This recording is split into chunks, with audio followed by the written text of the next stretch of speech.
Vamos a orar y entregar al Señor este tiempo de estudio para que el Señor nos bendiga y nos acompañe en todo lo que vamos a hablar ahora. ¿Sí? Oramos. Señor, te damos gracias por el privilegio que tenemos, Señor, de estar un día más, un domingo más, Señor, para poder adorarte, para poder exaltar tu nombre, Señor. Estamos aquí congregados, reunidos, un grupo de tus hijos, Señor, para poder rendirte honor, rendirte gloria. Queremos empezar, Señor, con este estudio de los distintivos que estamos siguiendo para poder constituirnos como iglesia, Señor, en mayo. Señor, te rogamos, Señor, que tú nos ayudes en este nuevo tema. Te damos gracias por todos los temas que ya hemos estudiado, que nuestro hermano Mauro nos ha compartido. Gracias, Señor, porque tú nos has instruido, Señor, muchísimo con estos temas. Y gracias, Señor, porque tú nos seguirás instruyendo con todas las clases que siguen. Ayúdanos, Señor. Guíanos en este tiempo, te lo pedimos en el nombre de Jesús. Amén. Bueno, hermanos, como les decía recién, hoy vamos a empezar un nuevo tema en nuestros estudios que quizá para muchos esta palabra es nueva, para otros ya es conocida, pero vamos a hablar de cesacionismo, ¿sí? Y hoy vamos a ver una introducción acerca de este tema. Y antes de por ahí dar una definición y una idea de qué hablamos cuando decimos cesacionismo, quiero decirles que este es un tema, o uno de los temas, mejor dicho, que ha generado muchísima discusión y muchísimo debate en estos últimos tiempos con este resurgimiento, por decirlo así, de la teología reformada. Y este debate que se generó en relación al cesacionismo se debió muchas veces a una caricaturización que se ha hecho acerca del cesacionismo. Es decir, se toma como cesacionismo algo que no es realmente lo que el cesacionismo propone. Quiero indicarles a qué me refiero con esta palabra. Cuando hablo de cesacionismo me refiero a que nosotros creemos que los dones carismáticos de profecía, los dones de lenguas y los dones de milagros, en el sentido de una persona que hace los milagros, han cesado y ya no están vigentes para el día de hoy. Eso es el cesacionismo, ¿sí? Los dones milagrosos hoy ya no están vigentes en el día de hoy. ¿Y a qué me refiero con esto?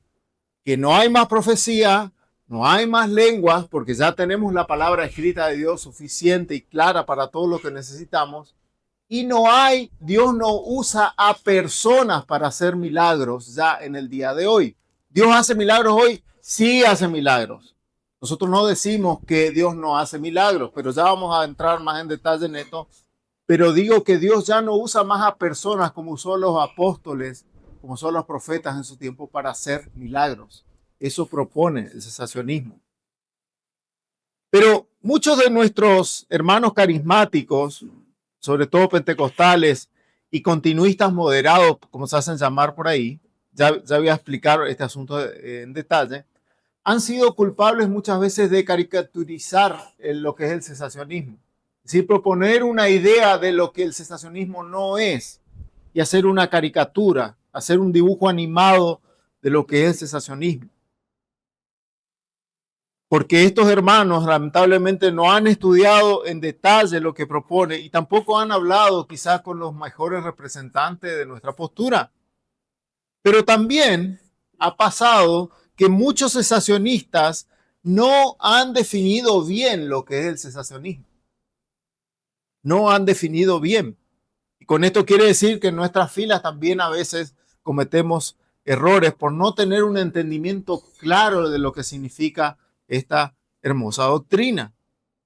Y muchos, lamentablemente, muchos son cesacionistas más por costumbre que por convicción, por entender realmente cómo funciona este argumento. Muchos cesacionistas que conocemos niegan la realidad permanente de los llamados dones extraordinarios, es decir, lenguas, milagros y profecía, más por miedo a lo extraño que por basarse en un argumento realmente bíblico y sólido, bien desarrollado. Y esto es muy triste también. Entonces, si yo les preguntara hoy a ustedes por qué son cesacionistas, los que lo son, ¿qué me dirían? No es para que me respondan pero simplemente se los dejo pensando. Nuestra clase de hoy vamos a ver simplemente dos puntos. Vamos a hablar de qué no es el cesacionismo. Vamos a ver por la vía de negación lo que no es el cesacionismo. Y luego simplemente vamos a ver lo que sí es. Y vamos a ver estos dos puntos en el día de hoy. Para la próxima clase sí ya entrar de lleno en el argumento bíblico y la necesaria consecuencia que nos lleva a que estos dones extraordinarios hoy han cesado y ya no están más vigentes. ¿Sí? Entonces voy a entrar con el primer punto, que no es el cesacionismo. Que no es. ¿Sí? Que no es. En primer lugar, el cesacionismo no es antisobrenatural ni tampoco niega la posibilidad de los milagros. No es antisobrenatural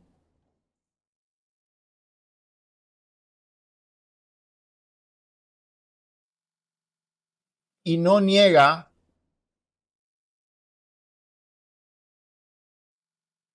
la posibilidad de milagros.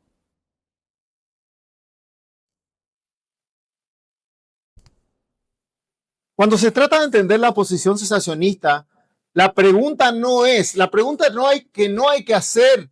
Esta no es la pregunta. ¿Puede Dios todavía hacer milagros en el mundo hoy? Esa no es la pregunta cuando hablamos de cesacionismo. Los cesacionistas seríamos rápidos en reconocer de que Dios puede actuar en cualquier momento y en cualquier manera que Él elija de manera milagrosa como Él quiera. Y de hecho lo hace. Los milagros de la Biblia se produjeron en tres grandes periodos de tiempo. ¿Cuáles fueron nuestros tres grandes periodos de tiempo en los que la Biblia registra milagros y obras maravillosas de Dios? En los tiempos de Moisés y de Josué. Ese fue el primer tiempo. En los tiempos de Elías y Eliseo, cuando se estaba estableciendo el oficio profético sobre la nación de Israel. Y el tercer tiempo en la historia en que pasa esto es en el tiempo de Cristo y de los apóstoles. Estos son los tres periodos que la Biblia registra claramente en que han habido obras milagrosas y sobrenaturales como una norma, por decirlo así. Pero solo en estos tres breves periodos de tiempo fueron donde proliferaron los milagros. Eran como la norma. Estos milagros eran en abundancia, ¿sí? En esos tiempos, en estos tres periodos de tiempo. Ahora, Dios puede interponerse en el torrente humano sobrenatural cuando Él lo desee. No estamos limitando a Dios cuando decimos que somos cesacionistas.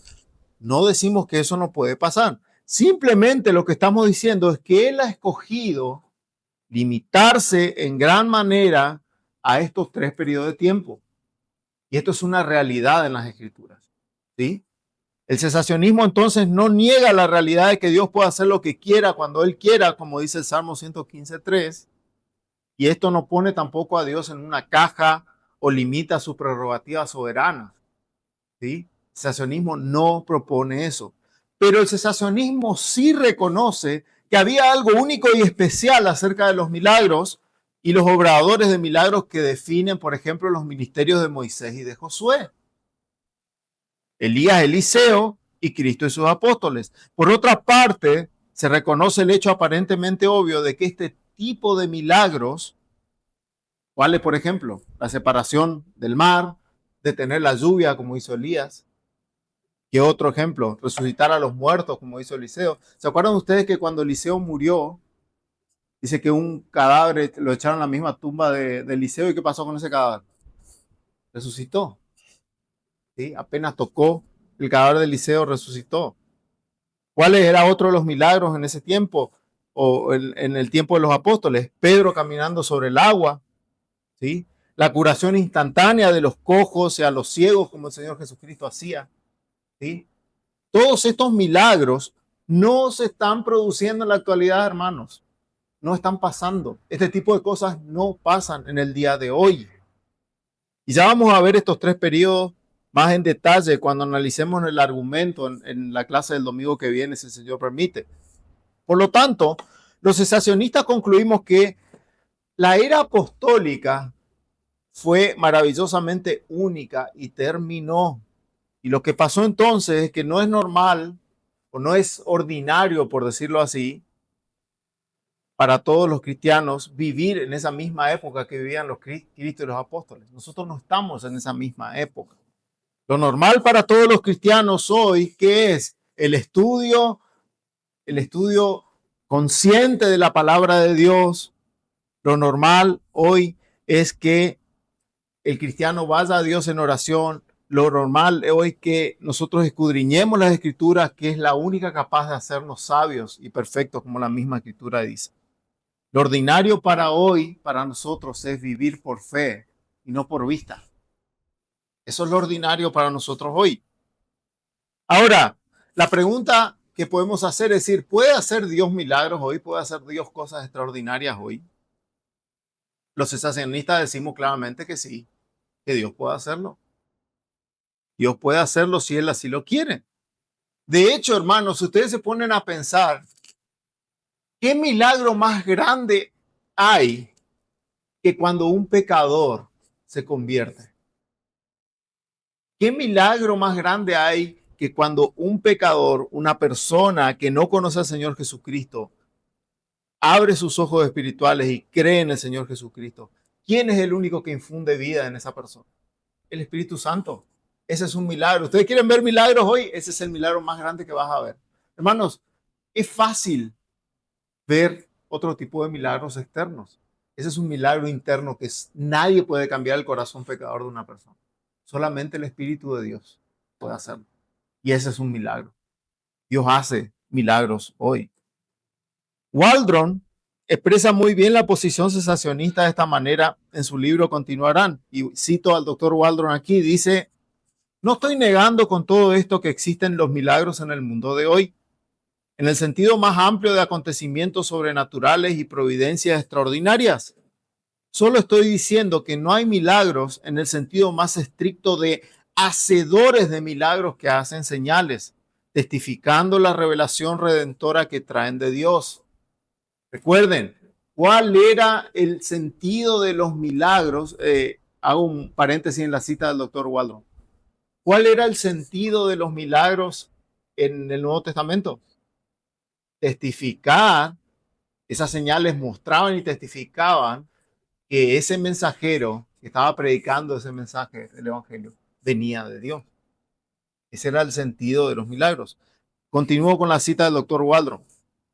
Aunque Dios nunca se ha excluido de su mundo y se encuentra aún en libertad de hacer lo que quiera, cuando quiera, como Él quiere y donde Él quiere, lo ha dejado claro que el progreso de la revelación redentora, atestiguado por señales milagrosas, hecha por hacedores de milagros, ha llegado a su conclusión en la revelación encarnada de nuestro Nuevo Testamento.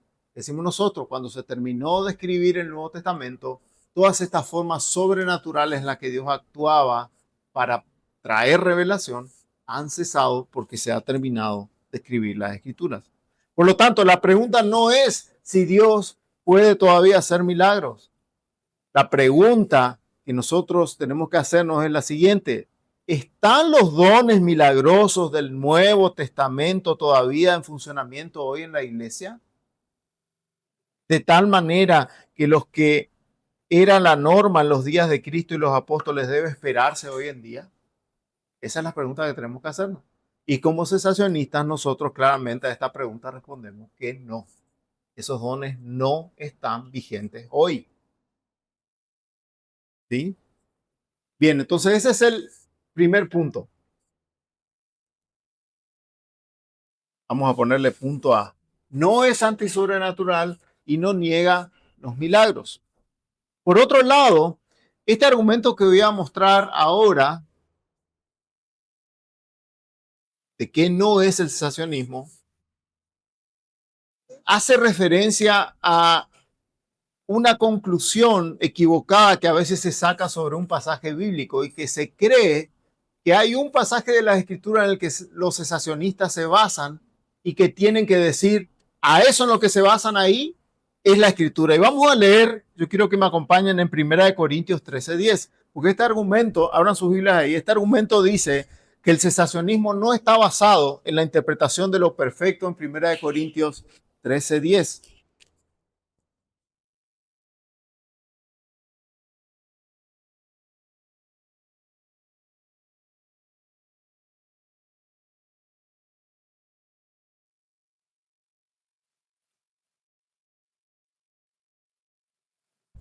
El cesacionismo no está basado en la interpretación de lo perfecto en 1 Corintios 13. Vamos a leer desde el 8, así tenemos un poco de contexto ahí. Dice la palabra del Señor, 1 Corintios 13, del 8 al 13. Vamos a leer, dice. El amor nunca deja de ser, pero las profecías se acabarán y cesarán las lenguas y la ciencia acabará. Porque en parte conocemos y en parte profetizamos. Mas cuando venga lo perfecto, presten atención a eso que dice ahí, mas cuando venga lo perfecto, entonces lo que es en parte se acabará. Cuando yo era niño, hablaba como niño, pensaba como niño, juzgaba como niño, mas cuando ya fui hombre, dejé lo que era de niño. Ahora vemos por espejo oscuramente, mas entonces veremos cara a cara. Ahora conozco en parte, pero entonces conoceré como fui conocido. Y ahora permanecen la fe, la esperanza y el amor, estos tres, pero el mayor de ellos es el amor. ¿Qué es lo que dice este argumento falso en contra del cesacionismo? Los que denigran la postura cesacionista dice, si lo perfecto, ¿qué es lo perfecto a lo que se refiere ahí? Dice, cuando venga lo perfecto, todas estas cosas cesarán, dice Pablo. ¿Sí? Las lenguas, acabará, la ciencia va a terminar. ¿Qué es lo perfecto? Entonces, los continuistas, por decirlo así, los que creen que los dones siguen vigentes hoy, dicen lo siguiente. Si eso perfecto es como nosotros decimos, que es el estado eterno, y cuando venga el Señor Jesucristo ahí, porque creo que Pablo da un indicio claro que dice de, ahora en el versículo 12, ahora vemos por espejo oscuramente, mas entonces veremos cara a cara. ¿Cuándo veremos cara a cara? Cuando estemos con el Señor, cuando venga el Señor Jesucristo. Entonces los continuistas dicen, ven, este pasaje es claro de que cuando venga lo perfecto recién van a cesar esas cosas y todavía eso no ha venido. Entonces los dones siguen vigentes. ¿Sí? Ahora, muchos autores cesacionistas han intentado demostrar que ese lo perfecto que se refiere ahí, se refiere a la escritura, al canon completo de la Biblia. Muchos han intentado demostrar eso.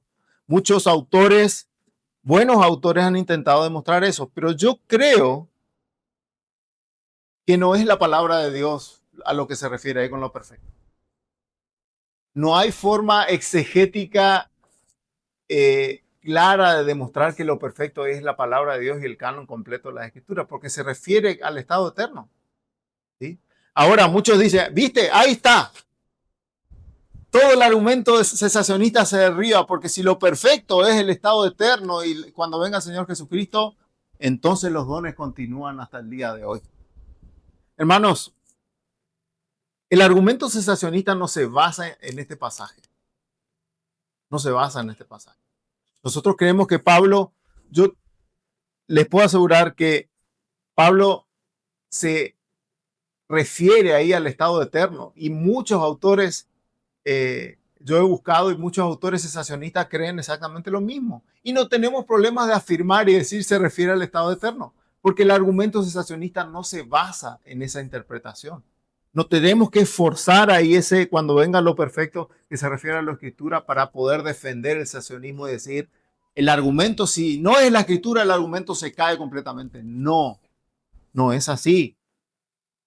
Nosotros como cesacionistas decimos y claramente que lo perfecto aquí se refiere a la segunda venida del Señor y al estado de gloria, y aún así seguir siendo cesacionistas, porque nuestro argumento no se basa en esta interpretación de este pasaje, sino en muchos otros principios explícitos que encontramos claramente en la palabra de Dios.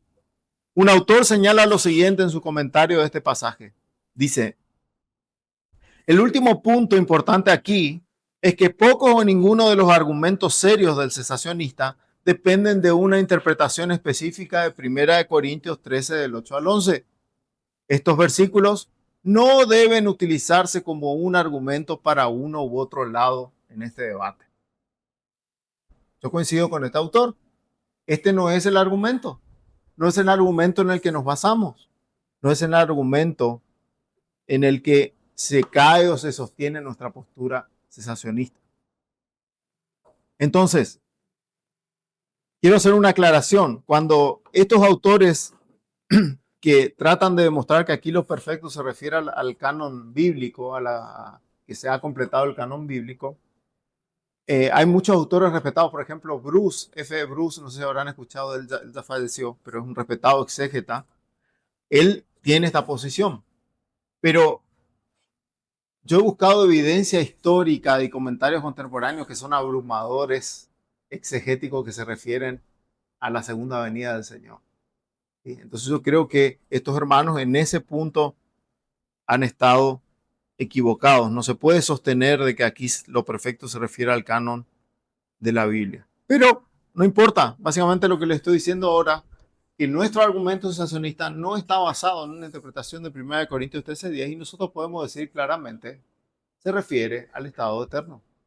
Se refiere a cuando venga el Señor Jesucristo en gloria. Próximo punto. ¿De qué no es el cesacionismo? El cesacionismo no es un ataque a la persona o la obra del Espíritu Santo, como a veces se dice también, sobre todo en círculos pentecostales o carismáticos. No es un ataque a la obra y persona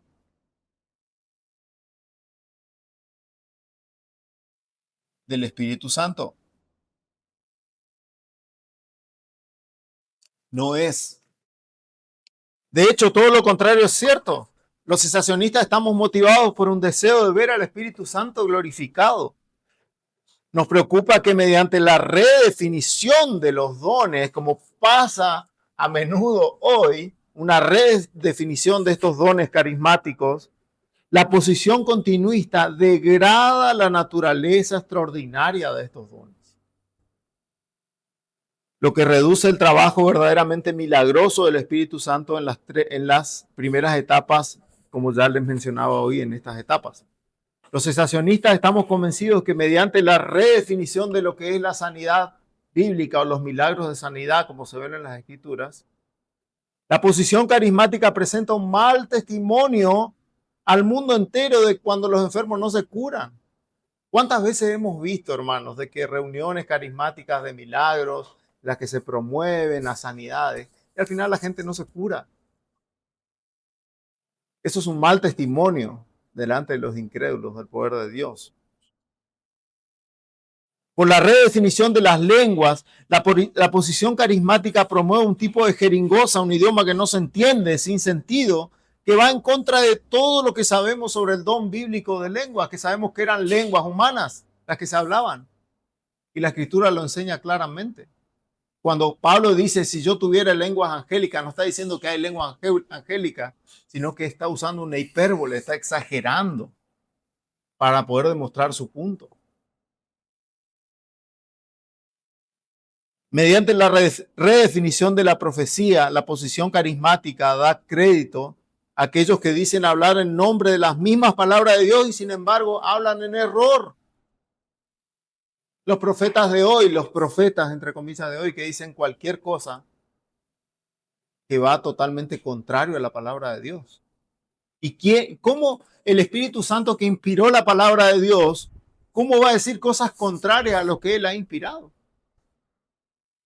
Entonces se dan cuenta, nosotros no atacamos la obra y la persona del Espíritu Santo, sino que estamos preocupados porque se la está atacando desde círculos carismáticos mediante la redefinición de estos dones carismáticos que no tienen nada que ver con los dones que se muestran en las Escrituras. Entonces la principal preocupación de los cesacionistas es que el honor a Dios Trino y su palabra sea exaltada y que no se abarate por decirlo así, sustitutos rebajados de lo que son los dones bíblicos, de lo que el Espíritu Santo realmente ha hecho a lo largo de la historia. Ahora, ¿cómo sabemos si algo es auténtico o no? Lo tenemos que comparar con el testimonio escrito de la palabra de Dios. Ahora, acudir a la Biblia para definir los dones significa que estemos pasando por alto al Espíritu Santo. O lo contrario, por el argumento que le decía hoy, si el Espíritu Santo es quien inspiró la palabra de Dios, entonces tenemos que pasar por ese tamiz para filtrar todo lo que no va conforme a lo que Él mismo ha inspirado. Entonces, cuando nosotros escudriñamos las Escrituras, cuando nosotros estudiamos la palabra de Dios, nos vamos a los testimonios mismos que el Espíritu Santo nos dio para descubrir lo que Él nos ha revelado acerca de los dones que Él otorgó en ese tiempo. Como cesacionistas, amamos al Espíritu Santo, no queremos hacer nada para desacreditar su trabajo, disminuir sus atributos o minimizar su ministerio en medio nuestro. Tampoco queremos perder todo lo que Él está haciendo en la iglesia de hoy. Debido a que amamos al Espíritu Santo, estamos agradecidos al Padre por el trabajo increíble y permanente del Espíritu de Dios en medio nuestro. Quiero citar algunas cosas que el Espíritu Santo hace en medio nuestro. La regeneración de las personas, de pasarlos de un corazón de piedra a un corazón duro para que crean en el Evangelio. Cómo el Espíritu Santo mora en la vida del creyente, cómo el Espíritu Santo nos bautiza, cómo el Espíritu Santo nos sella, nos da seguridad, nos ilumina, nos da convicción, nos da consuelo, nos confirma y todas las demás cosas que se mencionan en la Escritura acerca del trabajo del Espíritu de Dios en nosotros. Debido a que amamos al Espíritu Santo, nos sentimos motivados a estudiar las Escrituras que Él mismo inspiró para poder aprender a caminar de una manera que agrade a Dios. Algo que todo cesacionista anhela también es ser lleno del Espíritu Santo. ¿Cómo somos llenados por el Espíritu Santo? Escudriñando las Escrituras, conociendo más del Señor, yendo a Él en oración. Lejos está de nosotros de querer atacar la obra y la persona del Espíritu Santo. Entonces, el cesacionismo no es antisobrenatural y no niega los milagros, no está basado en una interpretación de 1 Corintios 13:10, tampoco es un ataque a la obra y la persona del Espíritu Santo. Y el cesacionismo, por último, tampoco es un argumento novedoso o algo que vino hace poco tiempo.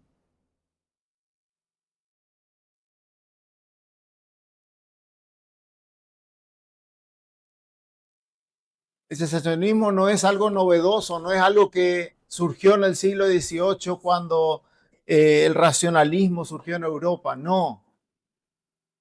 Yo les quiero citar a algunos padres de la iglesia, hermanos, para que ustedes vean, y les voy a mencionar los años de que claramente tenían una postura cesacionista. Claramente tenían una postura cesacionista. Y fíjense, el primero que voy a citar de quien se sabe que era un férreo cesacionista, que era Juan Crisóstomo. ¿Saben qué año vivió él? 344 a 407 vivió él. ¿Sí? Y fíjense lo que él dice hablando de 1 Corintios 12. Dice, este lugar, hablando de 1 Corintios 12, dice Crisóstomo, es muy oscuro, pero la oscuridad es producida por nuestra ignorancia de los hechos referidos y por su cesación, dice, siendo como entonces solía ocurrir, pero ahora ya no tiene lugar. Fíjense, primeros siglos de la iglesia, año 344. Él dice esto en su homilía de 1 Corintios. Otro cesacionista es Agustín, San Agustín, año 354 al 430. Él dice lo siguiente: en los primeros tiempos el Espíritu Santo descendió sobre los que creyeron y hablaban en lenguas que no habían aprendido según el Espíritu les daba que hablasen.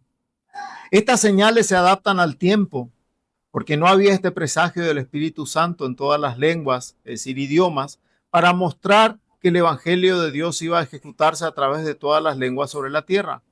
Esto fue hecho por señal y cesó. Esto dice Agustín en sus homilías sobre la primera epístola de Juan.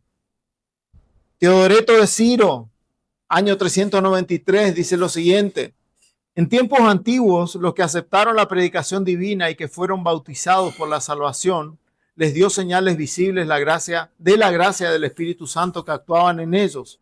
Algunos hablaron en lenguas que no conocían y que nadie les había enseñado, mientras que otros realizaron milagros o profetizaron.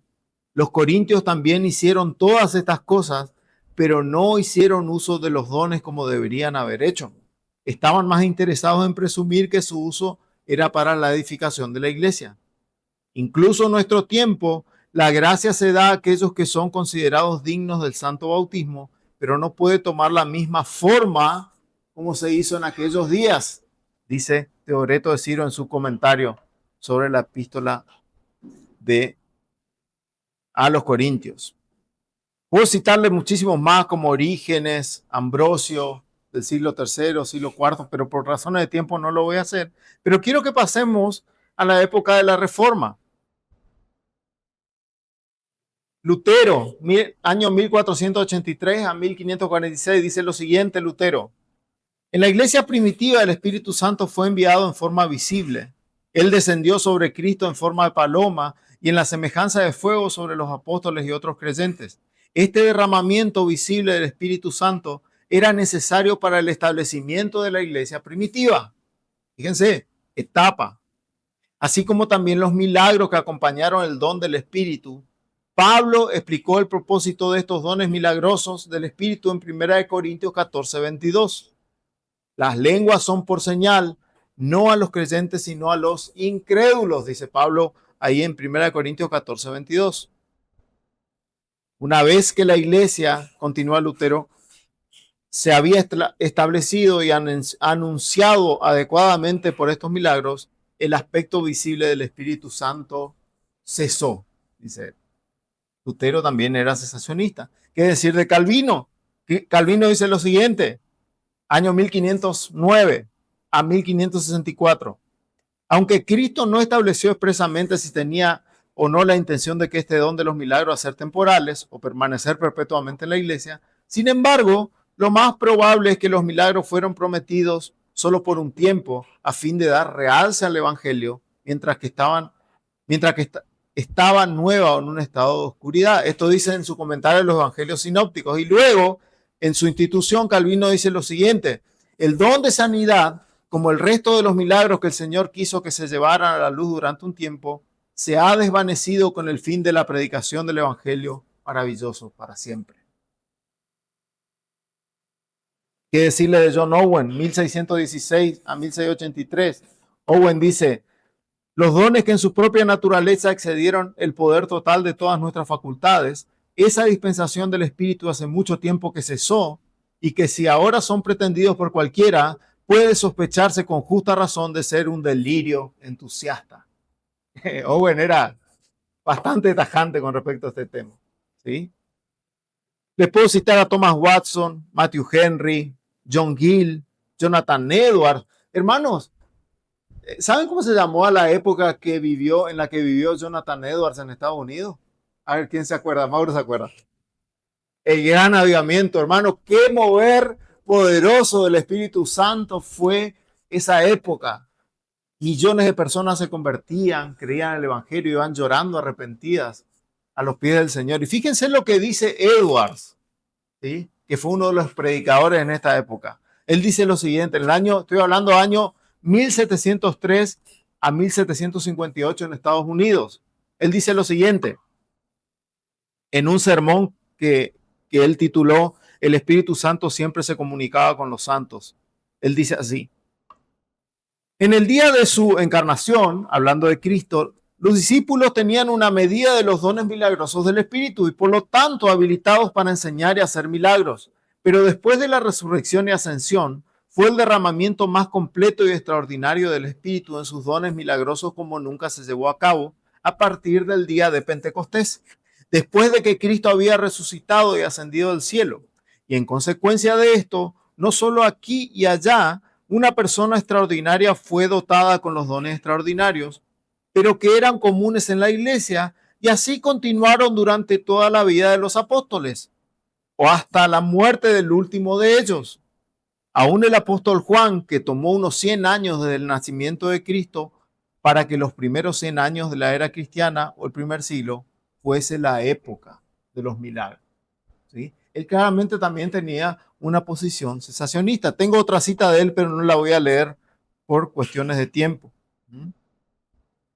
Pero voy a leer una más cortita que él dice en su libro La caridad y sus frutos. Dice lo siguiente: de los dones extraordinarios fueron dados con el fin de la fundación y el establecimiento de la iglesia en el mundo. Fíjense, tenía bien claro el propósito de los dones extraordinarios. Pero ya que el canon de las escrituras ha sido completado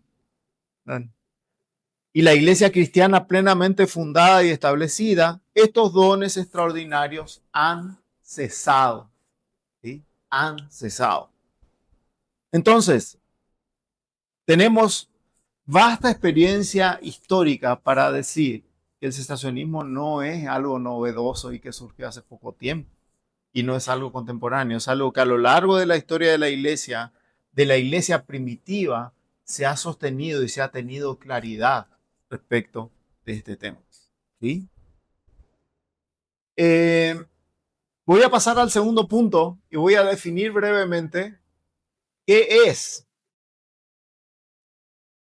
el cesacionismo. ¿Qué es? Podemos definir al cesacionismo como la postura que confiesa que los dones extraordinarios, profecías, lenguas y dones milagrosos han cesado con la muerte del último apóstol y ya no están vigentes en la actualidad.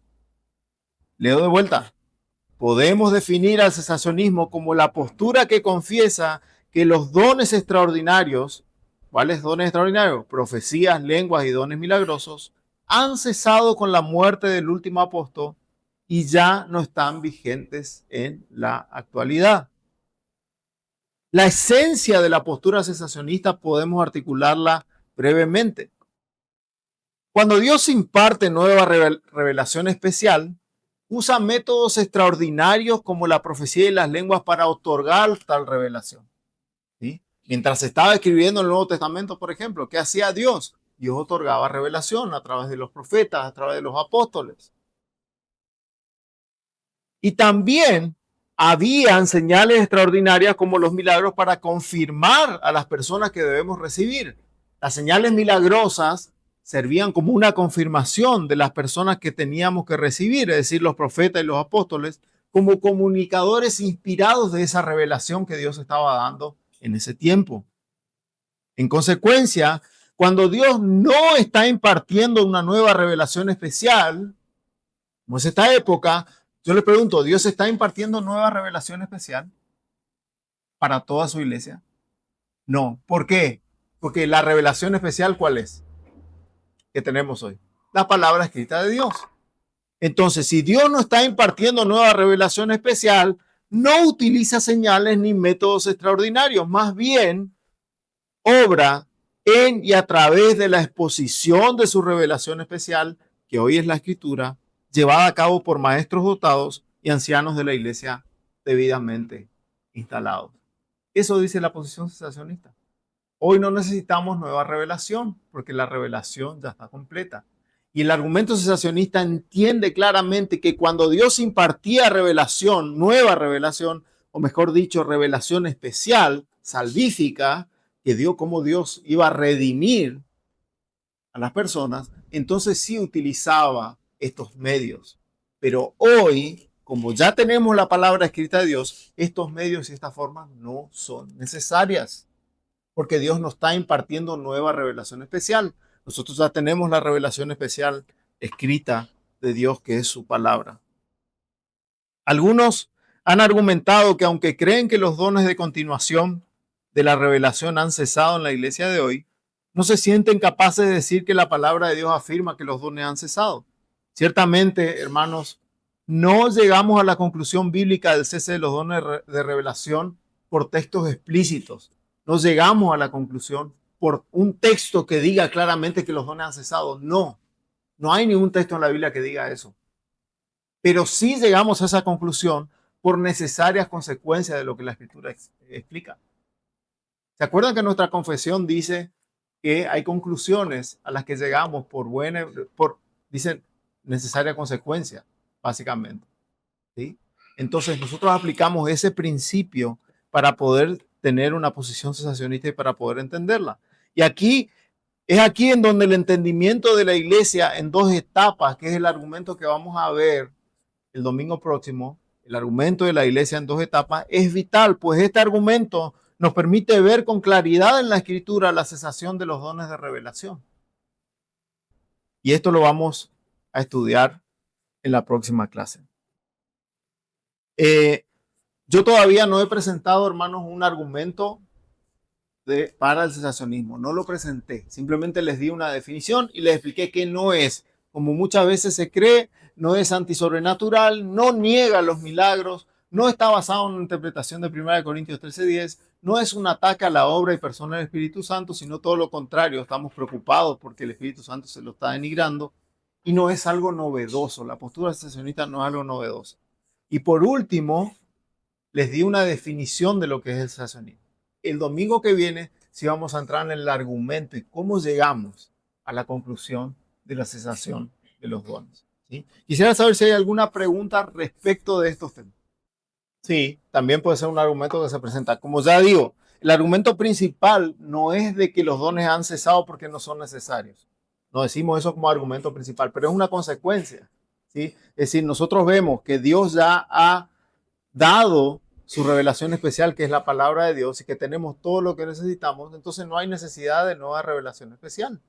¿Sí? Y cuando yo digo revelación especial, y hermanos, quiero que acá me entiendan en un concepto, porque es muy importante cuando hablamos de los tipos de revelación. Nosotros tenemos dos tipos de revelación, la revelación natural y la revelación especial. ¿Qué es la revelación natural? ¿Alguien se acuerda? Lo que se revela en la creación. Esa revelación ¿podemos salvarnos conociendo esa revelación?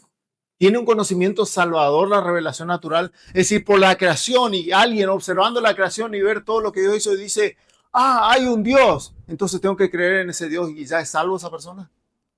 No, la revelación natural no da salvación. ¿Qué es necesario para poder tener salvación? Que Dios se revele de manera especial. ¿Cómo se ha revelado Dios de manera especial a lo largo de la historia? Él mismo hablando a Adán. Eso es revelación especial. Dios le dijo a Adán, no comas del fruto del árbol, porque si lo haces morirás. Eso es revelación salvadora, eso es revelación especial. Dios le está diciendo, si comes esto, morirás. Y si no lo haces, vivirás. Le está diciendo, le está explicando cómo tiene que salvarse. Eso es revelación especial. ¿Cómo más Dios se ha revelado de manera especial a lo largo de la historia? Sueños, ¿cómo más? Teofanías, ¿sí? La forma en que él mismo se ha aparecido a través del ángel de Jehová, o él se ha personificado. ¿Cómo más? Profecías. Todo eso es revelación especial. Ahora, en este tiempo, ¿cómo Dios nos ha dado su revelación especial? A través de la palabra de Dios. Dios también se ha revelado de manera escrita, ¿sí? El Antiguo Testamento, ¿sí? Y hoy el Señor nos dio las Escrituras. Esa es su revelación especial. Yo les pregunto, ¿las Escrituras son suficientes para salvar? ¿Se dan cuenta porque ya no hay más necesidad de revelación especial? Porque ya está dada. ¿Sí? Dios no necesita bajar para decir a las personas cómo tienen que salvarse, porque Él ya lo hizo en su palabra. ¿Sí? Entonces, en ese sentido, si ustedes ven, hermanos, en estas tres etapas, y eso lo vamos a ver el domingo que viene, pero en estas tres etapas que se han dado, Dios daba revelación especial. En la época de Moisés, Dios daba revelación especial y le decía cómo tenía que salvarse a su pueblo. En la época del establecimiento de la profecía con Elías y Eliseo, Dios daba revelación y estableciendo la profecía y el ministerio de los profetas ahí, Dios daba revelación especial, salvadora. Y cuánto más la cúspide de la revelación especial que es el Señor Jesucristo, que ha venido con señales, prodigios y milagros. ¿Qué ha pasado fuera de esas etapas? ¿Qué ha pasado antes de que el Señor Jesucristo venga? ¿Cuántos años de silencio hubieron?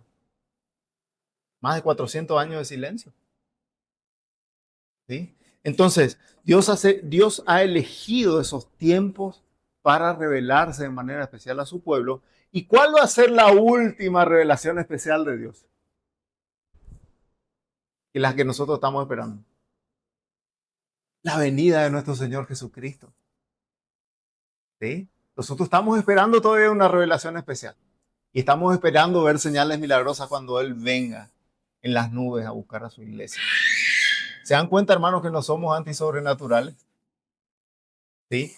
Entonces, es importante, en base a tu pregunta, Lucas, es importante entender estas cosas para poder dar una respuesta clara y también decir, bueno, sí, consecuencia de este argumento sacamos estas conclusiones.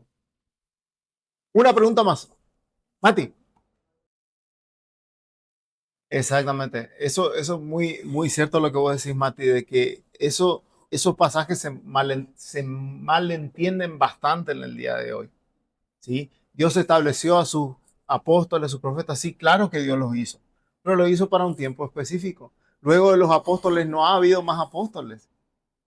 ¿Quién, quién se hizo llamar apóstol del Señor luego de que los apóstoles murieron?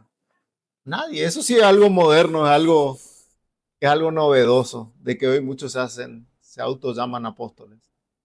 ¿Sí? Pero nadie, ustedes no van a encontrar en la historia primitiva de la iglesia que nadie se llamó apóstol a sí mismo. ¿Por qué? Porque era un ministerio único, específico para esa época. ¿Por qué? Porque ese ministerio ponía el fundamento de la iglesia. ¿Sí? El Señor estaba revelando cosas, estaba revelando de cómo la iglesia tenía que vivir, cómo tenía que manejarse. Los apóstoles fueron esa piedra angular. Y vaya que hicieron señales milagrosas mayores que inclusive que las que el Señor hizo. Pero eso no quiere decir que eso siga en el día de hoy. ¿Sí? Entonces, como decía vos, Mati, recién, eso se debe a un mal entendimiento de esos pasajes, a no comprender, lamentablemente, al no comprender claramente la historia de la redención como ha sido y cuál ha sido la función de todo lo que Dios ha revelado. Bien, hermanos, si hay más preguntas, podemos hablarlas después de la reunión.